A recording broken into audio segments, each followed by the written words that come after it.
how to master your core for effective training.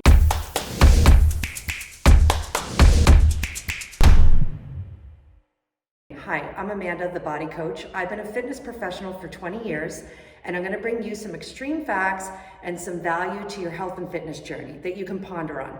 So let's just dive right into the core training today. We do a lot of emphasis on bells and whistles of abdominal training or core training, and we need to step back a little bit and look at the effect of core stabilization, because we can't effectively do dynamic movements without effective core stabilization. And it all starts from stabilizing our spine. So what a lot of people miss is how to properly engage the core to optimize everyday movement and activity. So what we're going to do today is limit excessive motion or movement throughout the spine. So we're going to take away that flexion extension, and we're going to look at building endurance in our core. And that's going to carry over to your awesome training phases and movements. And these are my 3 go-to core movements that I try to practice every day.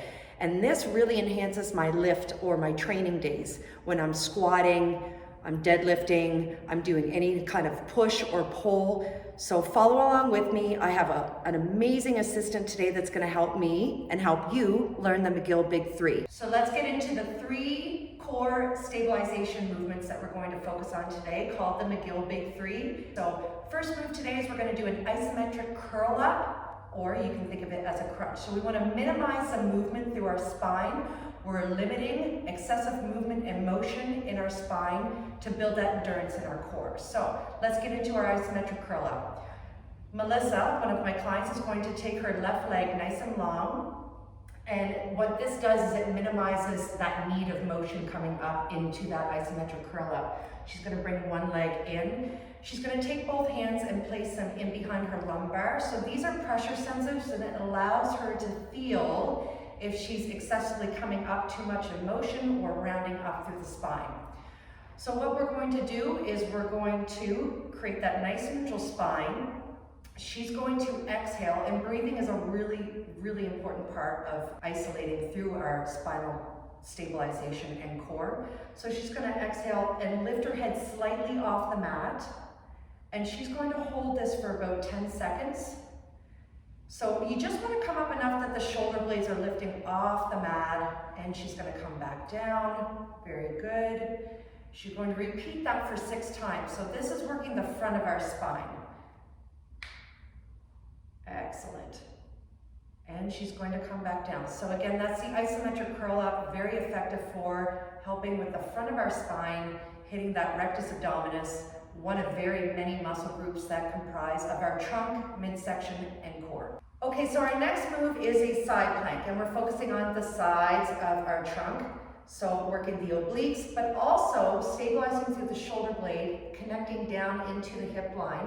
This is great for that lateral hold and hitting the hip line as well as the glute medius. So Melissa's going to come up and lift, creating that little isometric hold. She's going to open up through the shoulder, lifting the hips and pushing the hips forward. Also, that breathing technique is extremely important. So inhaling and exhaling nice and naturally. Good, and back down. So she's going to do this 6 repetitions, 8 to 10 second holds on each side. So a progression to this movement would be coming up to a full side plank off the knees, stacking the feet or scissoring the feet like so. Regression would be hand on the shoulder, or if you're comfortable enough feeling that balance on this side, you can place the hand on the hip. This is great unilateral training, focusing on one side and then the other. So you would perform 6 reps, 8 to 10 second holds. And the last of the McGill Big 3 that I love is called a bird dog. So this is a really important aspect of core stabilization as it hits the back of our spine. So focusing on the erector spinae, and also as we find that extension, which we're going to get into, we can hit the midline of the back. So the knees want to be stacked right below the hips, feet nice and neutral, hands are going to be right underneath the shoulders, and we don't want to round the back. So we want to pull that belly button into our spine, finding tabletop back or nice neutral spine position, shoulders away from the ears. We can start just by extending one leg, so finding that extension, and you literally just want to lift the foot a little bit off the floor. You don't want to have too much elevation, because what happens if we lift too high, you see it right there, that rounding of the back. So just a little elevation off. Okay, let's bring that leg back in.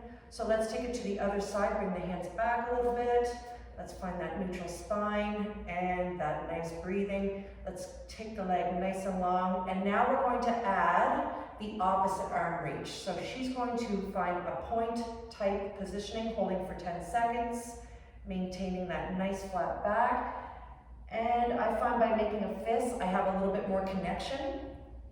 Excellent. And let's drop and switch sides. So finding that extension with the leg and arm nice and long. So we want to create tension from the fist to the foot. And that is a beautiful bird dog. Great job. You would do this for 6 reps, 8 to 10 second hold on each side. Again, great unilateral training. So remember, any everyday motion, any exercise derives from that solid foundation, which is your trunk, core, abs, whatever you want to call it. Happy core training.